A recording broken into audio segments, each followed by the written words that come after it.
নমস্কার, শুভ সকাল বন্ধুরা। আজকে আমরা একটা নতুন জার্নি আমরা শুরু করেছি। এটা কোনোদিনও আজ পর্যন্ত হয়নি যদিও।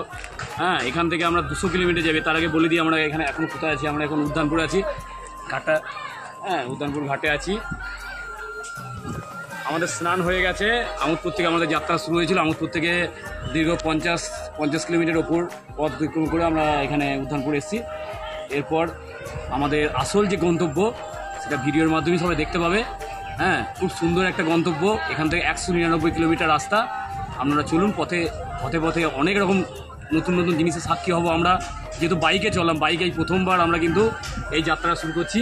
আমরা দুজন মিলে আছি। আমরা এই যে ক্যামেরাম্যান যে ক্যামেরা তুলছে কৃষ্ণ দাস, আমার পাড়ার ছেলে আছে, একদম পাড়ার ছেলে, সবসময় সঙ্গী আমাদের কৃষ্ণ। এর আগেও হেঁটে গিয়েছি। হ্যাঁ, এই গঙ্গার জল এখানে নয়, অন্য আরেকটা জায়গা থেকে গঙ্গার জল নিয়ে আমাদের মূল গন্তব্য। নামটা আমি এখন প্রকাশ করছি না, আপনারা উপভোগ করুন ভিডিওটা। অনেকক্ষণ অবধি ভিডিওটা চলবে, চলুন।